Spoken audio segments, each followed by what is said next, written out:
I sat across from Gerald in the corporate boardroom, 5 board members flanking him on either side. His smirk was wide as he leaned forward and said they owned all the code from my startup that just hit the headlines. His lawyer, Patricia, opened her folder with confidence that made my stomach twist. I slid a single document across the polished table. Patricia's eyes scanned the page, and I watched the color drain from her face like water from a broken glass. She whispered urgently to Gerald, her voice sharp with panic. Thomas, the lead investor, stood abruptly and said 3 words that changed everything. "This meeting's over." My mind raced backward as I sat in that tense boardroom, remembering how I got here. 9 years ago, I was 26 years old with a fresh MBA and a brilliant mind for software engineering. DataCore Solutions, a mid-sized tech company in Austin, Texas, had seemed like the perfect place to start my career. Gerald, who was VP of technology back then, had been charming during my interview. He talked about rapid advancement, about building something revolutionary together, about how they valued innovation above all else. I believed every word. Within my first 6 months, I created an algorithm that increased client data processing efficiency by 47%. Our clients were thrilled. Gerald praised my work in front of the entire tech team, called me a rising star. When I requested a raise after that success, he put his hand on my shoulder like a concerned mentor and said budget constraints were tight right now. "Maybe next review cycle," he promised.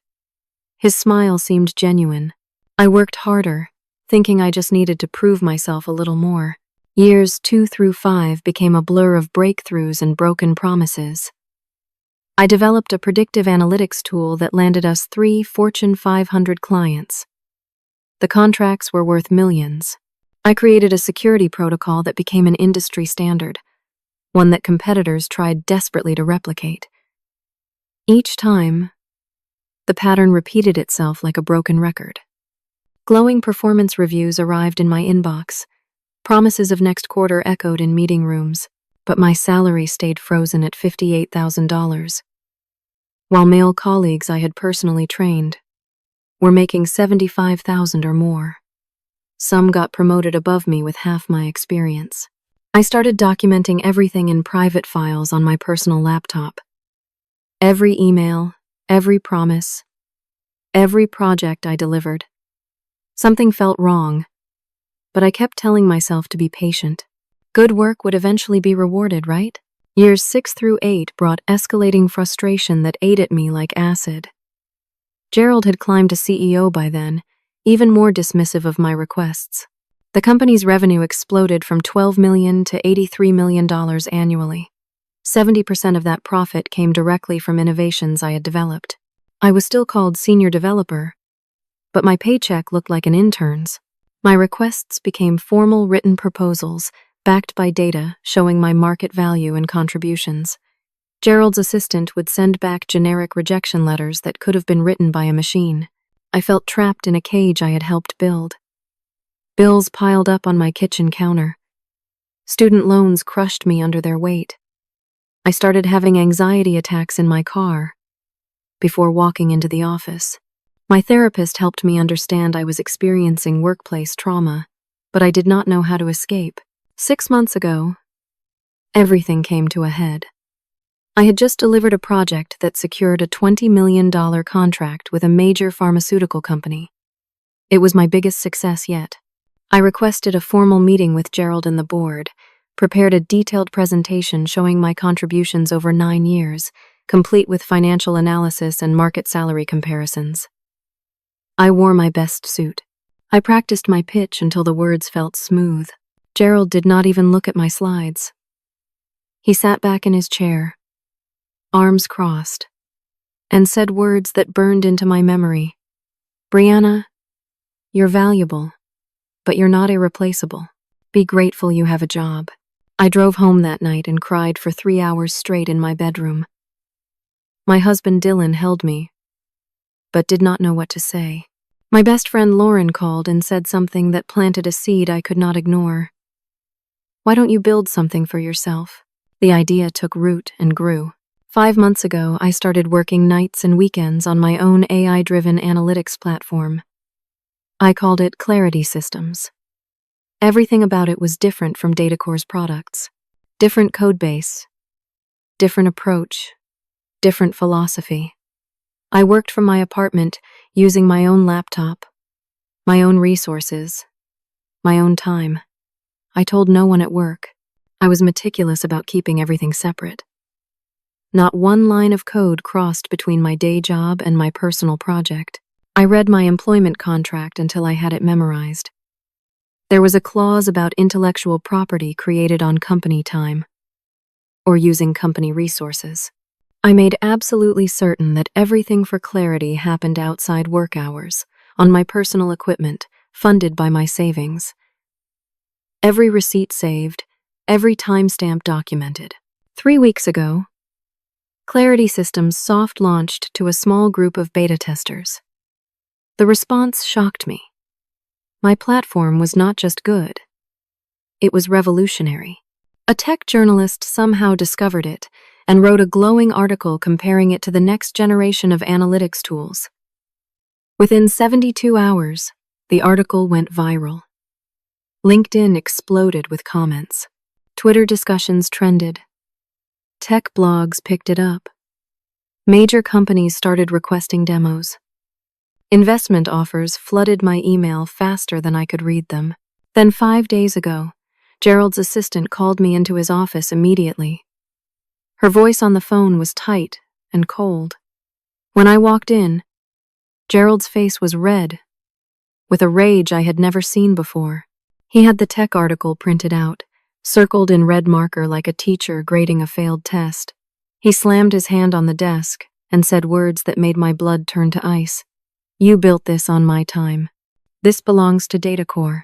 Before I could respond, before I could defend myself, he continued in a voice sharp as broken glass. "Legal is preparing papers. Consider yourself on notice." My world tilted sideways. Everything I had worked for, everything I had built in secret, was suddenly at risk.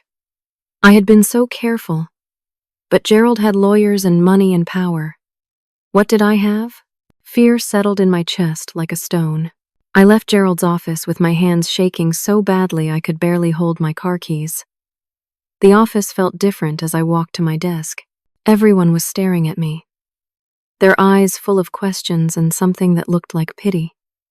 My coworker, Jake, leaned over his cubicle wall and whispered urgently, "What happened?"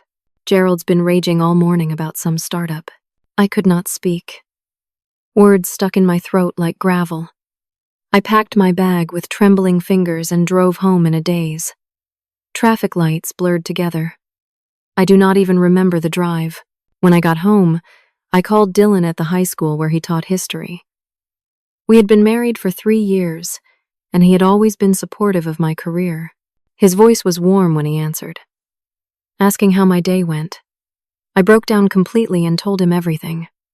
About Clarity Systems, about Gerald's threat, about the legal papers being prepared. Dylan was quiet for a long moment, then said words that felt like a betrayal, even though I knew he was just scared. Can they really do this? That question haunted me. I spent the rest of the day reviewing my employment contract with increasingly sweaty palms. The intellectual property clause was vague and worrying. It said any work related to data analytics created during my employment could belong to Datacore. Could they stretch that to cover something I built entirely on my own time? I did not know, and that uncertainty terrified me. The next day, a certified letter arrived at my home. The envelope was thick and official. My name was typed on the front in impersonal block letters. Inside was a cease and desist letter from Henderson and Associates, Datacore's law firm. The legal language was dense, but the demands were crystal clear.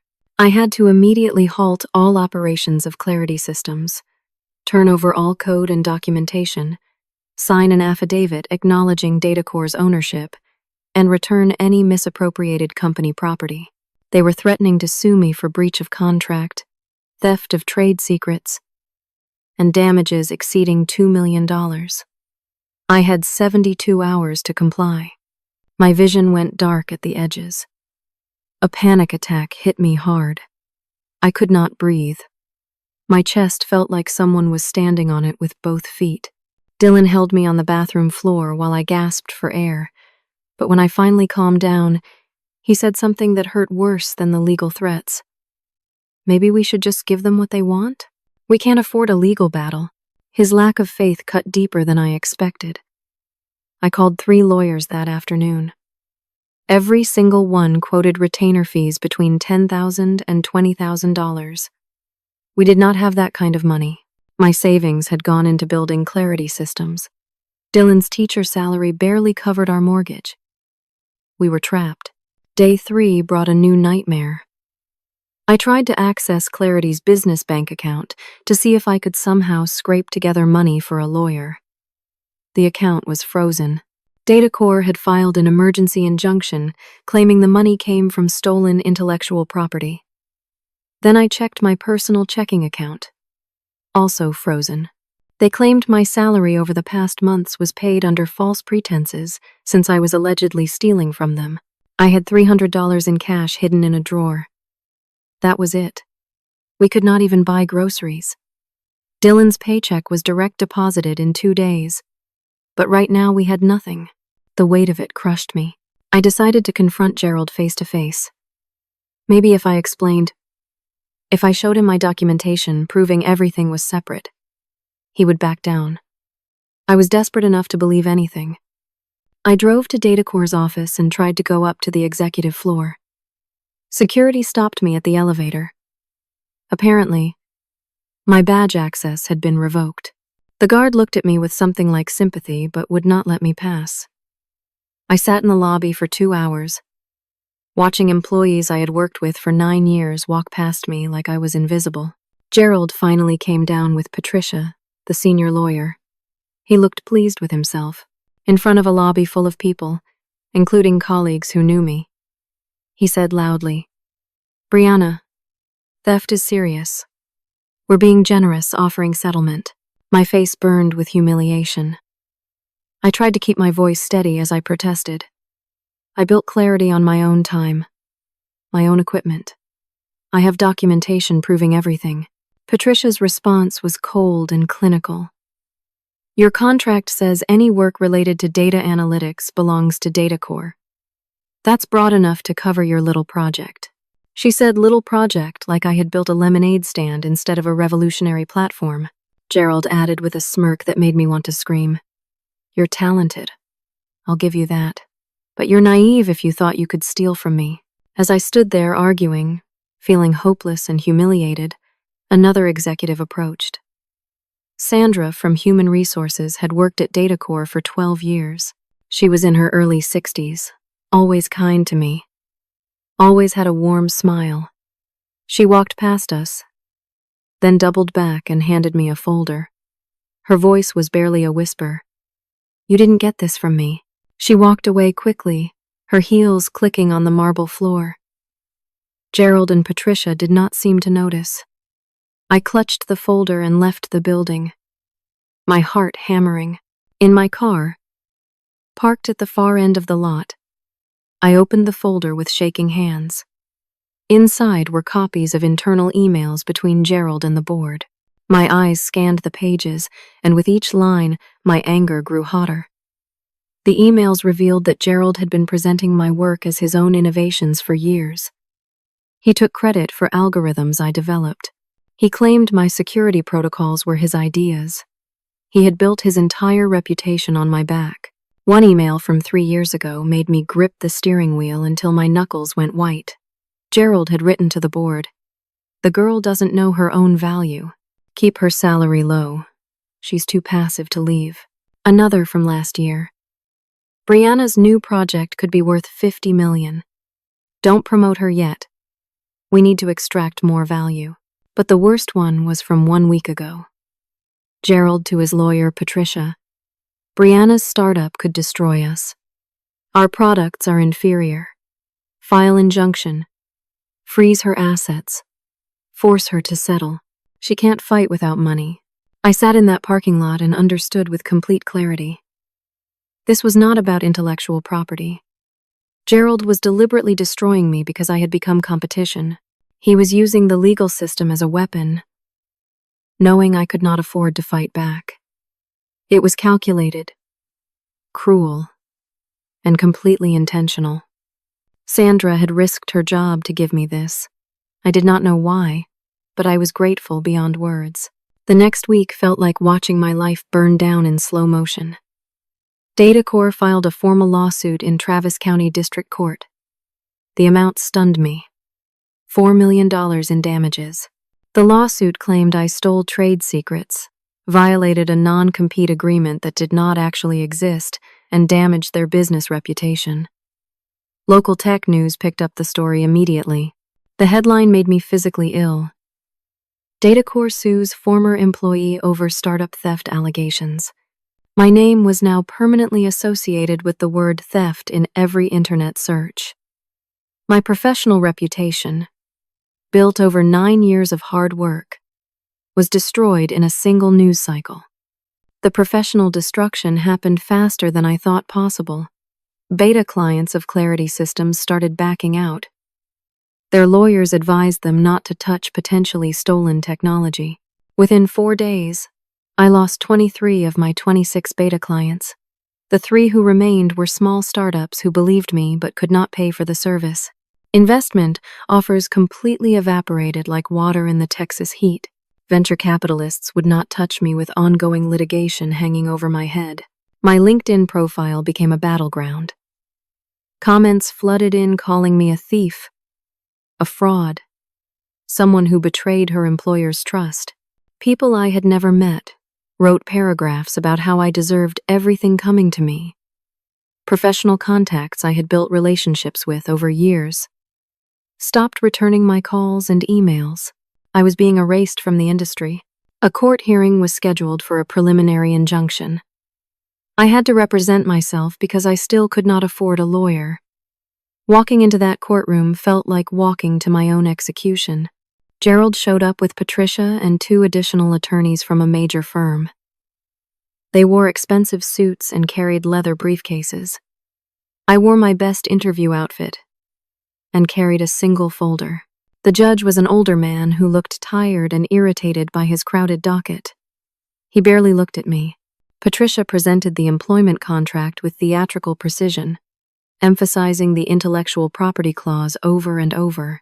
Then she showed alleged evidence that I had used a company computer to research Clarity Systems. I had not, but they had manufactured login records that looked convincing. I tried to explain. I brought my personal laptop showing all development was done there. I showed timestamps, receipts for equipment I purchased, documentation of my meticulous separation between work and personal projects. The judge cut me off mid-sentence. "Miss Breanna, I don't have time for technical details. The contract language is clear." He granted the preliminary injunction right there. Clarity Systems had to cease all operations immediately. All code had to be placed in escrow pending trial. I could not contact any former clients or potential investors. I could not work in the data analytics field until the case was resolved. The trial date was set for 6 months away. I walked out of that courthouse feeling like a ghost. 6 months might as well have been 6 years. How could I survive that long? The financial collapse happened next. Dylan and I had $1,500 to our name. Our mortgage payment was due in a week. $3,200. My frozen accounts held $48,000 I could not touch. We had built that savings over years of careful budgeting, and now it was locked away behind legal walls. I applied for jobs outside the tech industry. Retail positions, administrative work, anything that would bring in money. But every employer ran background checks. The lawsuit showed up immediately. No one wanted to hire someone being sued for $4 million. I was unemployable. Dylan picked up summer school teaching to bring in extra money, but it was not nearly enough. We started selling belongings on Facebook Marketplace. My designer purse that I saved 6 months to buy went for $80. Dylan's guitar collection sold piece by piece. Furniture, electronics, anything with value slowly disappeared from our home. The personal toll grew heavier each day. Dylan became distant and cold. He stopped asking how I was doing. Instead, he would come home from teaching and go straight to the guest room to grade papers. When we did talk, his words were sharp. "I supported your career, but this is too much. We're going to lose the house." His mother started calling our home phone. She left voicemails telling me I had destroyed her son's stability, that I was selfish and reckless. Dylan did not defend me. That silence hurt more than her words. My parents offered to help, but they were retired and living on a fixed income in Florida. They had their own medical bills, their own struggles. I could not take money from them. I stopped seeing friends out of shame. They would ask how I was doing, and I did not have the strength to explain. Lauren was the only one who still believed in me, who still called and checked in. 2 months after the preliminary hearing, a foreclosure notice arrived in our mailbox. We had 30 days before the bank took our house. I stood in the kitchen holding that notice, and something inside me just broke. I sank to the floor and sobbed. Dylan found me there, and did not offer comfort. He just looked tired. That same day, an email arrived in my personal account. The subject line read, "Gerald's not who you think." The sender was anonymous. The email address a random string of numbers and letters. Inside was a link to encrypted files and a password hint. "First project you saved, year included." I stared at that email for a long time, afraid it was some kind of trap. But desperation made me reckless. I tried different passwords based on projects I had worked on. Finally, I typed, "Client Analytics 2017. The files opened. What I saw inside those files changed everything. There were hundreds of documents showing Gerald had been systematically stealing credit from multiple employees for over a decade. Not just me, 7 other developers, all women. Each had been kept at artificially low salaries while their work generated millions. 3 had left the company and signed non-disclosure agreements with small settlements. They had been silenced and paid off. But the document that made my heart race was about DataCore's current flagship product. The entire platform was based on code I had written 5 years ago. Gerald had filed for a software patent under his own name for my algorithm. That patent was worth approximately $35 million. The patent application contained technical specifications that only I would know because I had created them. Gerald had not just stolen credit. He had committed patent fraud on a massive scale. At the bottom of the email was a single sentence. "Find Thomas Brennan. He knows the truth. He's been waiting for proof." Thomas Brennan. The name was familiar. I searched online and discovered he was a major angel investor who focused on ethical tech companies. He had invested $5 million in DataCore 8 years ago when the company was struggling. His investment saved them from bankruptcy. He currently owned 18% of DataCore's shares. Recent interviews showed him expressing concerns about corporate ethics in the tech industry. His office was in Houston, 250 miles away.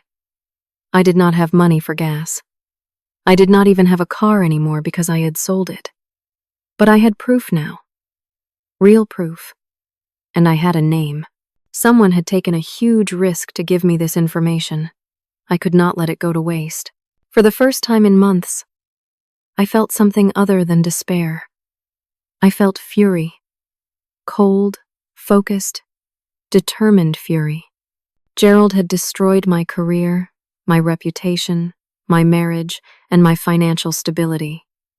He had done it to 7 other women before me. He was going to keep doing it unless someone stopped him. I decided that someone would be me. I spent the next 2 days researching Thomas Brennan obsessively. Every interview, every article, every speech he had given. He seemed to genuinely care about ethics and technology. Multiple times he had spoken about the responsibility investors have to ensure the companies they fund treat employees fairly. If anyone would listen to me, it might be him. But I had a problem. I had no money for a trip to Houston. The foreclosure clock was ticking. I had to make a choice that felt impossible. Use what little money we had left to save the house for one more month, or use it to chase what might be a dead end. I chose the investigation. I sold my car to a used car dealer for $3,000. It was worth more, but I needed cash immediately and had no leverage to negotiate.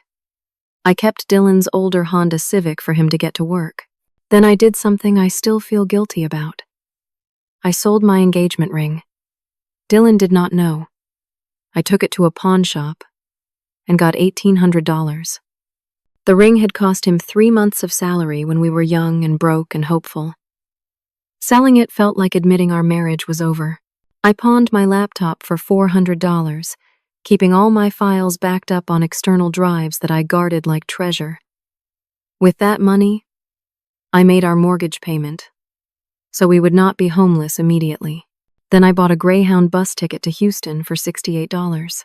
Dylan thought I had a local job interview. I lied to him because I knew he would try to stop me.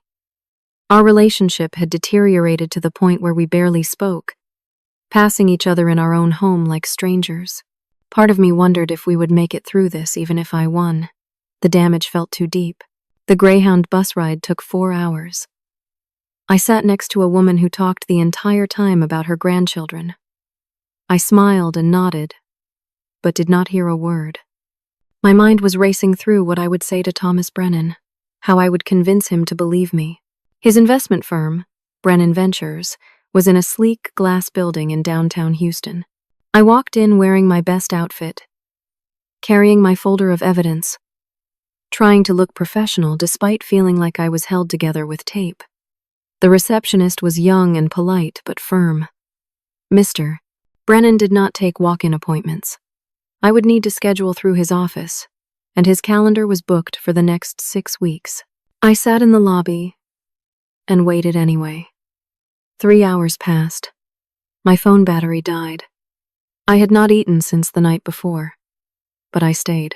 Finally, Thomas emerged from the elevator with his assistant, heading out for lunch. He was tall, probably in his late 50s, with silver hair and sharp eyes.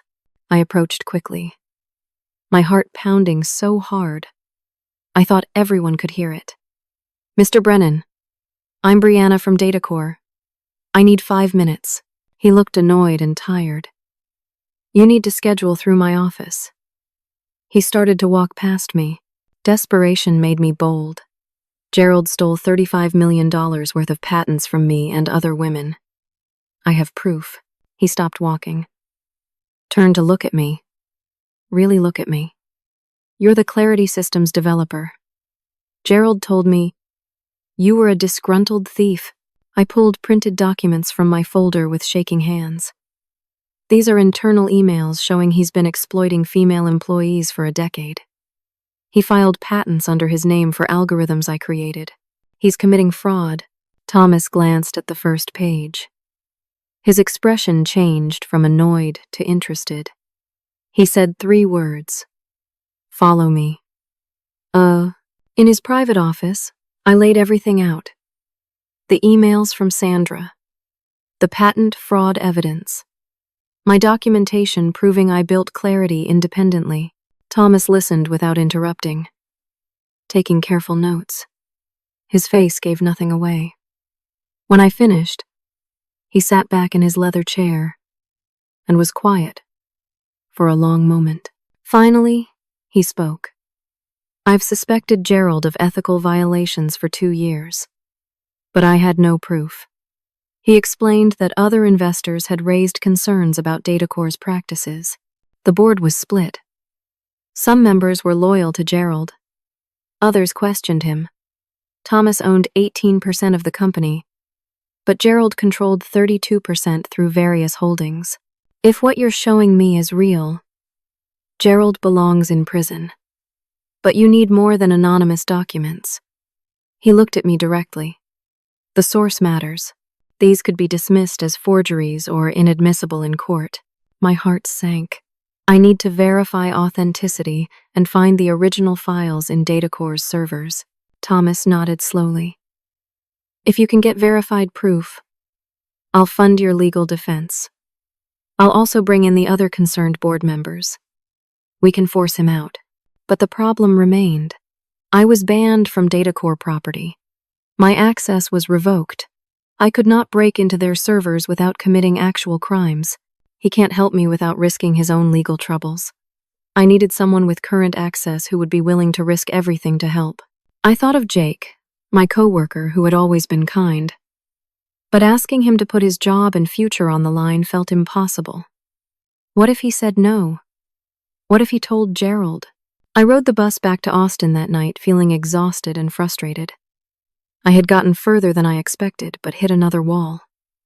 When I got home after midnight, Dylan was waiting up. He was furious. Where were you? You said local interview. I called around. No one had interviewed you. I broke. I confessed everything. The trip to Houston, the meeting with Thomas, selling my ring and car. Dylan's face went through shock, anger, and something that looked like disgust. You sold your ring, your car? For what? A conspiracy theory? It's not a conspiracy, I said. I have proof. He exploded. We're losing everything, and you're chasing fantasies. His words cut like knives. My mother is right about you. You're destroying our lives. We had the worst fight of our marriage. I said things I regret. He said things I will never forget. He ended up sleeping in the guest room, and I lay awake in our bed feeling more alone than I had ever felt in my life. Even if I won this battle, I was losing everything else. At 6 a.m, my phone buzzed with a text from an unknown number. It's Sandra from HR. I know you met with Thomas. I'm the one who sent those files. I called immediately. Sandra answered on the first ring. Her voice was tired but determined. She explained that she had worked at Datacore for 12 years, watching Gerald destroy careers. Her own daughter had been one of the developers Gerald exploited before I was hired. Her daughter left the tech industry entirely, broken by the experience. Sandra had been quietly collecting evidence for 3 years, waiting for the right moment. I chose you because you're the only one who fought back, she said. She still had access to everything. She could get me into the servers remotely. But there was a devastating catch. Sandra had just been diagnosed with stage 3 ovarian cancer. She was having surgery in 2 weeks. If we were going to do this, it had to be now. Gerald knows someone's been copying files. He's installing new security tomorrow night. We have 24 hours. I sat in my kitchen as dawn light filtered through the windows, and I realized this elderly woman with cancer was willing to risk everything to help me. And we had 1 single day to do something that could land us both in prison. Do you understand what you're risking? I asked her. Her answer was simple. My daughter quit tech because of men like Gerald. I watched it break her. I'm 62 and dying. He's going to hurt more women. This is how I fight back. We agreed to meet that afternoon. For the first time in months, I felt like I had a chance. A small chance, but a chance. Sandra arrived at my house at noon, carrying her work laptop and a lifetime of determination in her tired eyes. She was thin and pale from chemotherapy treatments, but her hands were steady. We sat at my kitchen table, and she explained Datacore's server architecture in detail. She had been in HR tech systems for years and knew every backdoor and access point. The patent files and Gerald's incriminating documents were stored in his private server partition. Only he and Dennis, the chief technology officer, had direct access. But Sandra had discovered something useful over the years. Dennis used the same password for everything. His daughter's name plus her birth year. She had helped him reset accounts so many times she had it memorized. The risk was enormous. If we triggered any security alerts, IT would lock us out immediately, and trace the access back to Sandra's credentials. She could face criminal charges for unauthorized access to executive files. I looked at her across my kitchen table and said what I had to say. You could go to prison. You're sick. You have medical treatments coming. You don't have to do this. Sandra's eyes were clear and fierce. My daughter can't work in tech anymore because of what Gerald did to her. I've watched him hurt so many women over the years, and I did nothing. I'm 62 years old and dying. If I don't fight now, when will I? Her courage shamed me. I was fighting for myself, but she was fighting for something bigger. We agreed to proceed. At 3 p.m, we began. Sandra logged into the VPN using her credentials. Her fingers moved quickly across the keyboard. Navigating through systems she knew by heart, she reached the executive file system and entered Dennis's partition using the password she had discovered. It worked on the first try. We started downloading everything. Patent files, financial records, internal communications between Gerald and the board. File after file transferred to an encrypted external drive. 15 minutes in, a security prompt appeared on the screen in red letters. Unusual access pattern detected. Administrator has been notified. We had maybe 5 minutes before it investigated. Sandra's hands started shaking, but she kept working.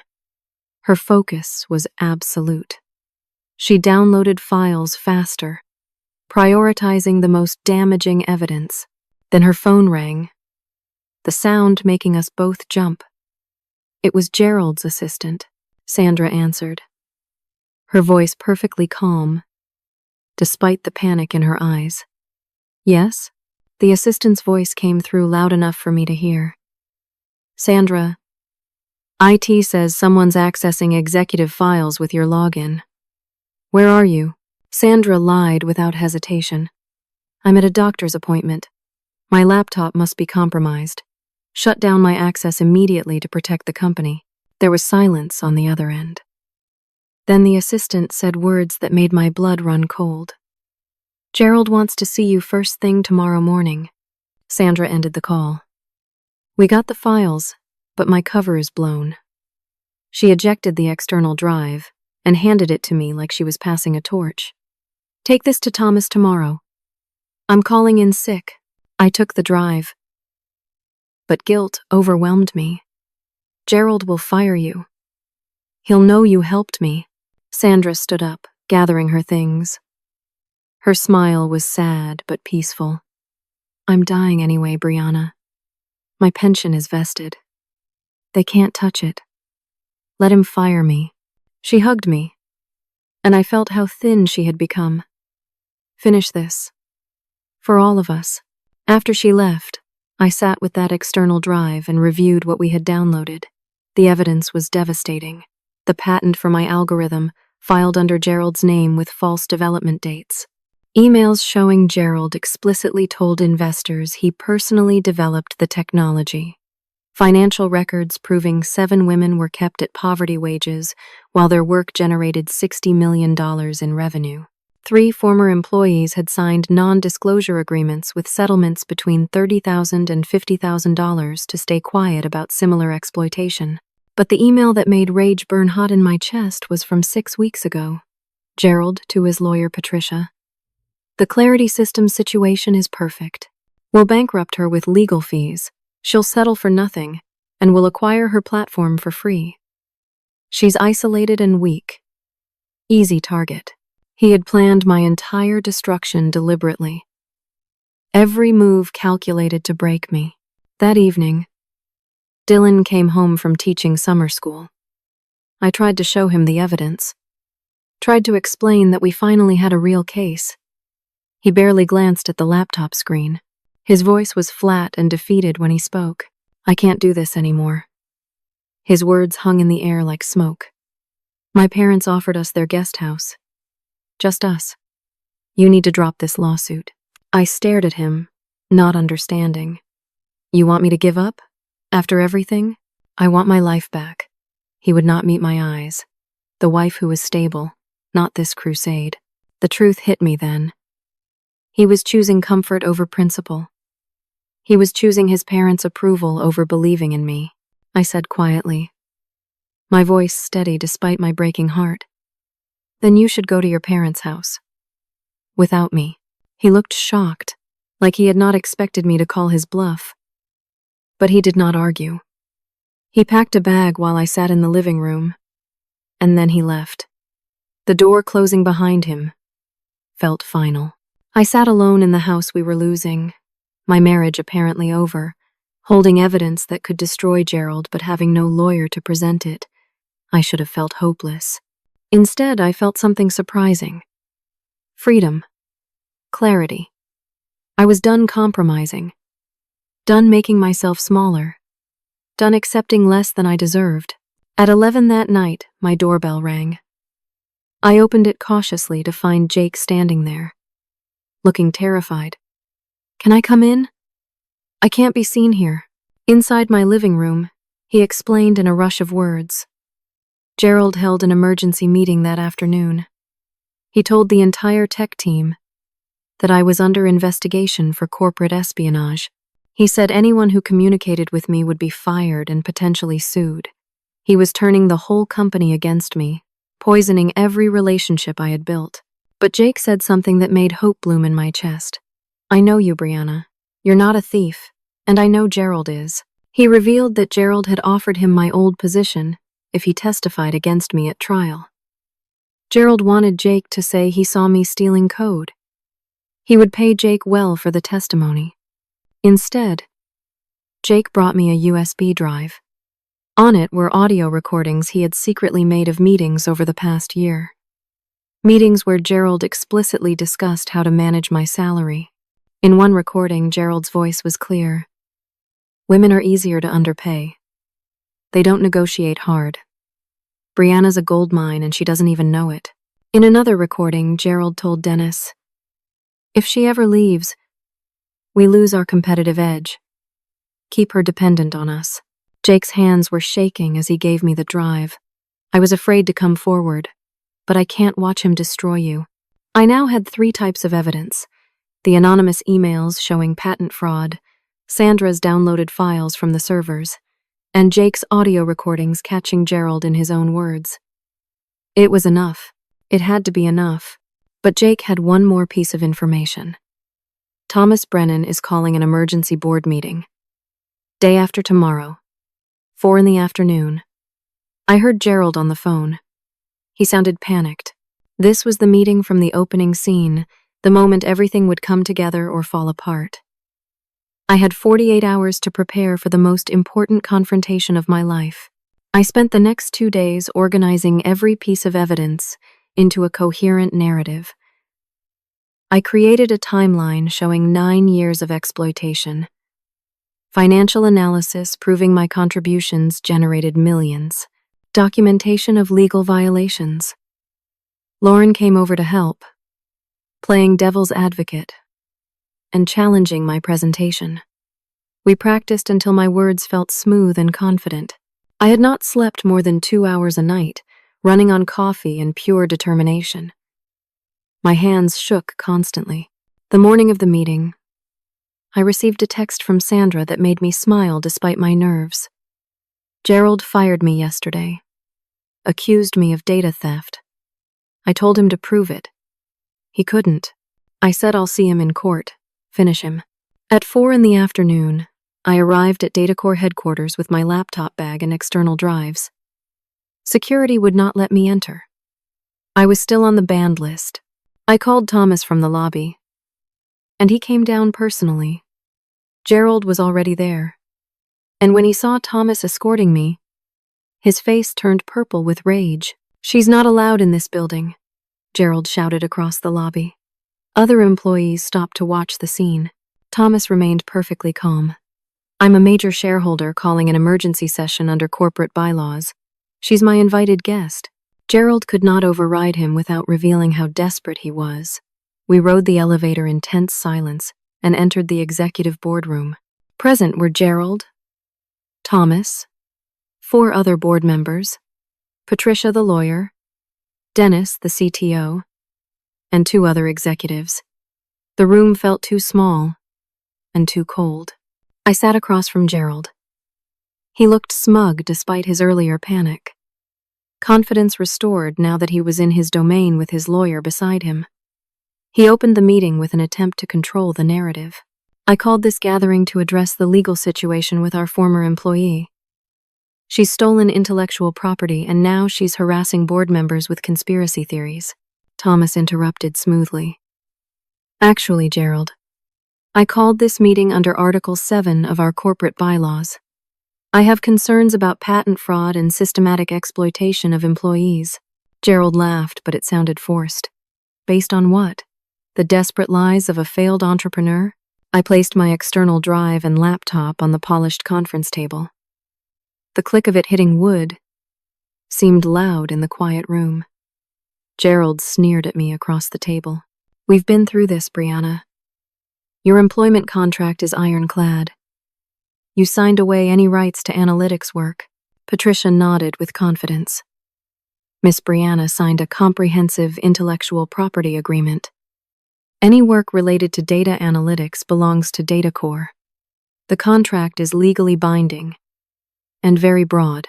I opened my laptop and connected it to the projector without saying a word. The screen behind me lit up with my presentation. First, I showed the timeline of my work at DataCore, 9 years of innovations. Then I showed the patent Gerald filed under his name for my algorithm. Side by side on the screen, my original code from 5 years ago and the patent application. They were identical, down to the comments I had written in the code explaining my logic. The board members leaned forward, suddenly interested. Gerald tried to dismiss it with a wave of his hand. She wrote that code as our employee. It belongs to DataCore.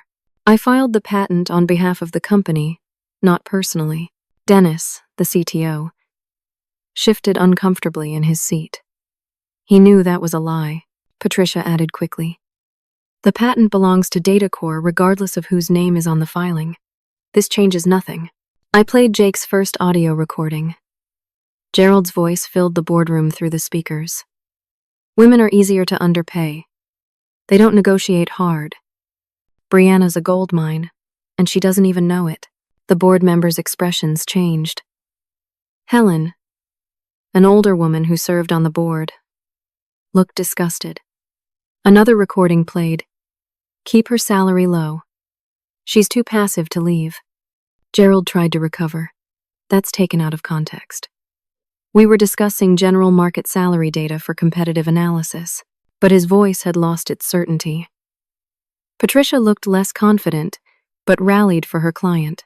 While these recordings are troubling from an HR perspective, they don't address the core intellectual property issue at hand.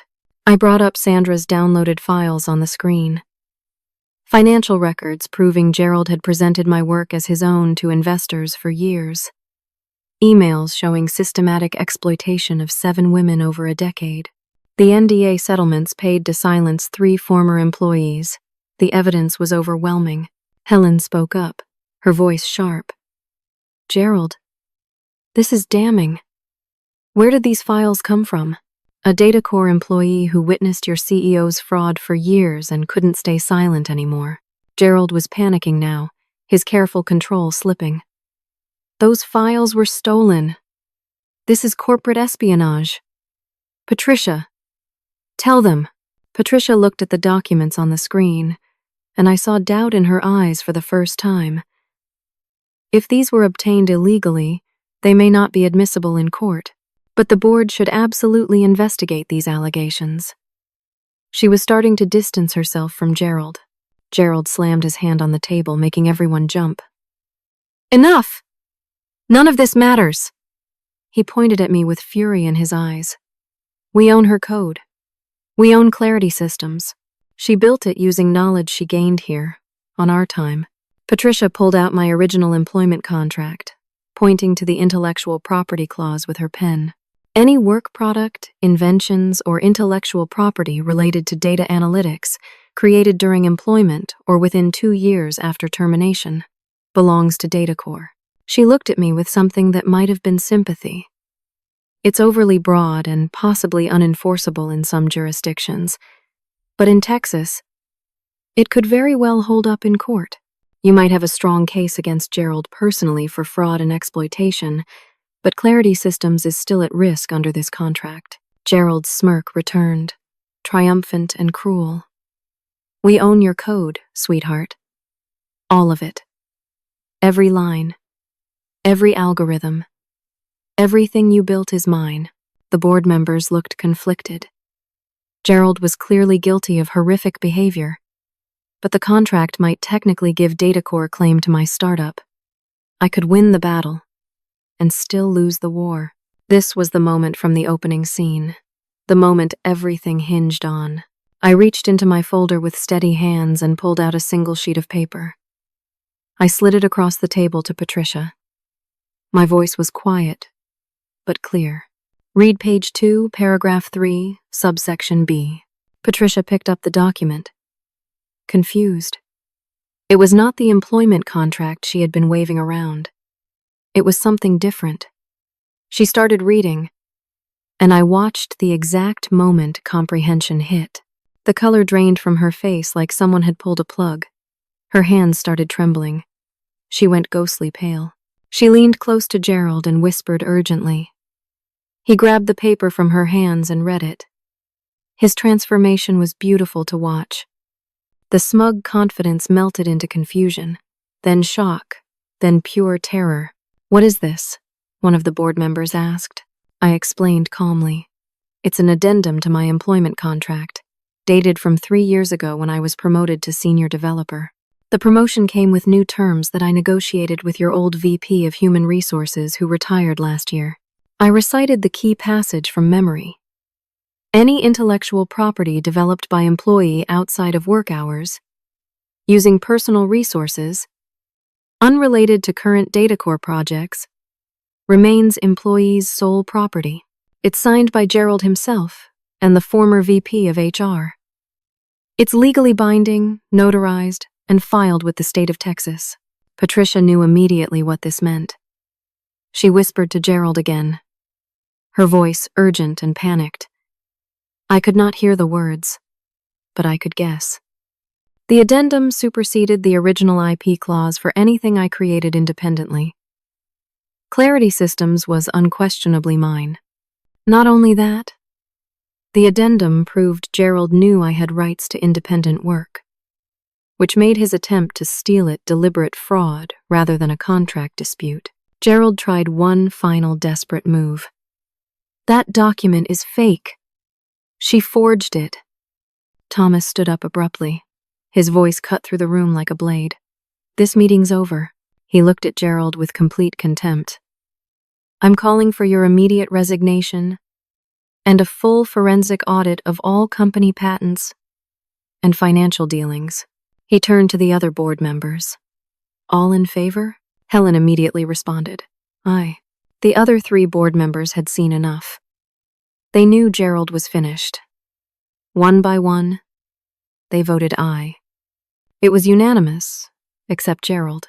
Thomas looked at Patricia. "Advise your client to resign voluntarily or face termination for cause and criminal referral." Gerald sat frozen. His empire was crumbling in real time. Everything he had built on the backs of exploited women was falling apart. Patricia began gathering her files quickly, already trying to distance herself from the wreckage. I sat quietly, watching the man who had tormented me for 9 years finally face consequences. I did not feel triumphant. I felt tired and vindicated and sad for all the time I had lost. But most, I felt free. Gerald resigned within 48 hours to avoid criminal prosecution. He signed an agreement admitting no contest to patent fraud and exploitation claims. DataCore settled with me for $2 million in back pay and damages, plus full release of all claims to Clarity Systems. They issued a public statement clearing my name and acknowledging my contributions to the company's success. Patricia sent me a private email apologizing for not looking closer at the situation earlier.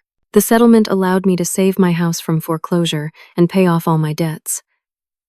But more importantly, it validated 9 years of work that Gerald had tried to erase. Thomas arranged a meeting with the 3 former employees who had signed non-disclosure agreements years earlier. I shared all the evidence we had gathered. Those women were angry and brave. They filed a class action lawsuit against Gerald personally. 4 current employees came forward with similar stories of exploitation. In total, 7 women had been systematically underpaid and credited while their work generated millions. The combined settlement reached $8 million. The story hit national tech news. It became a case study in workplace exploitation and gender discrimination. Major outlets interviewed me about my experience. And I used every platform to advocate for change, to encourage other women to document everything and fight back against unfair treatment. Sandra's surgery went better than doctors expected. Her prognosis improved to cautiously optimistic. I visited her in the hospital with flowers and the news of Gerald's resignation. She cried with relief and said her daughter could finally have closure. I set up a trust fund for Sandra's medical expenses using part of my settlement. She protested at first, but I insisted. You saved more than my career, Sandra. You saved who I am. Jake was fired by Gerald in one of his last acts as CEO. Pure spite and revenge. Thomas Brennan personally offered Jake a position at one of his portfolio companies with double the salary. But Jake asked me instead if Clarity Systems was hiring. I made him my first official employee and chief technology officer. He earned the title through his courage and loyalty. Dylan called 2 weeks after the settlement. He wanted to reconcile. He apologized, said he was wrong not to believe in me. We met for coffee in a neutral location. He explained that he was scared of losing everything, that his fear made him choose wrong. I appreciated his honesty, but something fundamental had broken between us. When I needed him most, he left. That truth did not disappear just because things worked out. I told him I did not know if I could trust him again. We agreed to try marriage counseling, but 6 months later, we were still separated and considering divorce. It was painful, but I realized I needed a partner who believed in me, even when things looked impossible. Maybe we would find our way back to each other eventually. Maybe not. But I would not compromise who I had become just to save a relationship that had failed me. Lauren was there through everything. When I made her chief operating officer of Clarity Systems, she laughed and said she always knew I would be a tech mogul someday. Our friendship had deepened through the crisis. She proved that real friends show up when you are at your lowest. With my name cleared and the publicity from the case, interest in Clarity Systems exploded. Thomas Brennan became our lead investor with $5 million. Other ethical investors followed his lead. Within 3 months, we signed 42 major clients. The platform was genuinely revolutionary, better than anything Datacore offered. Projected valuation reached $60 million within 2 years. I hired aggressively, building a team of 12 talented people. Everyone was paid well above market rate. I created the most generous employment contract in the tech industry with fair salaries, profit sharing, explicit intellectual property rights for personal projects, unlimited sick leave, and comprehensive mental health support. My company became known for treating employees like valued humans rather than resources to exploit. Datacore survived under new leadership. Dennis became interim CEO and implemented sweeping reforms. He reached out to apologize for his silence during my years there. I respected his apology, but kept my distance. The company lost several major clients who moved to Clarity Systems. Their market value dropped 30%. They would recover eventually, but they were diminished. It served as a warning to other companies about the cost of exploitation. Gerald tried to start a consulting firm, but no one in the industry would work with him. The 7 women's lawsuit forced him into bankruptcy. His wife divorced him. Last I heard, he was working a middle management position in a completely different industry. His fall from power was total. I did not celebrate his misery. but I felt closure knowing he could not hurt anyone else. I moved into a new apartment with big windows and space to breathe. I stayed in therapy, working through the trauma of those 9 years. My therapist helped me understand that I had stayed so long because I did not believe in my own worth. Gerald sensed that vulnerability and exploited it ruthlessly. I was learning to trust my instincts, set boundaries, and demand respect. The woman who walked into that boardroom was not the same woman who had accepted poverty wages for 9 years. I had found my voice through fire. I established a scholarship fund for women in STEM fields, particularly those from low-income backgrounds. I mentored young female developers, teaching them about contracts and rights and the importance of knowing their value. I spoke at conferences about workplace exploitation and legal protections. I was invited to testify before Congress about non-compete clauses and overly broad intellectual property agreements. The case had given me a platform to advocate for systemic change. One evening, 6 months after the boardroom meeting, I stood in the new Clarity Systems office overlooking Austin. The space was bright and open, filled with the sound of my team working and laughing. Jake brought me coffee and asked about our newest project. Lauren popped into my office to discuss upcoming investor meetings. My phone buzzed with a text from Thomas congratulating us on landing another Fortune 500 client. Another message came from Sandra, now out of the hospital, inviting me to dinner with her daughter. I looked around at what I had built. Not just a company, but a second chance. A life on my own terms. The scars from those 9 years remained, but they reminded me of my strength rather than my weakness. I had learned that your value does not depend on someone else recognizing it. When people systematically deny your worth, it says everything about them and nothing about you. The courage to fight back does not mean you will not be afraid. It means you act despite the fear. Sometimes you have to lose everything to discover what you are really made of. And when you finally stand up for yourself, you might be surprised by who stands with you. Justice is not always loud or immediate, but truth is patient. Your work, your worth, your voice belong to you. Never let anyone steal what is yours, especially not your belief in yourself. I learned that the hard way, but I learned it completely. So I want to ask you something. Have you ever stayed in a situation that was destroying you because you were afraid of what leaving would cost? How did you find the courage to walk away? Or are you still searching for it? Share your story in the comments below. Your experience might be exactly what someone else needs to hear today. If this story resonated with you, please hit that like button. Subscribe to hear more stories about finding strength in impossible situations. And share this with someone who needs to know they are not alone in their fight. Your support helps these stories reach the people who need them most. Thank you for listening to my journey. I hope it reminds you that you are stronger than you know, braver than you believe, and worthy of respect always. Keep fighting for yourself. You deserve it.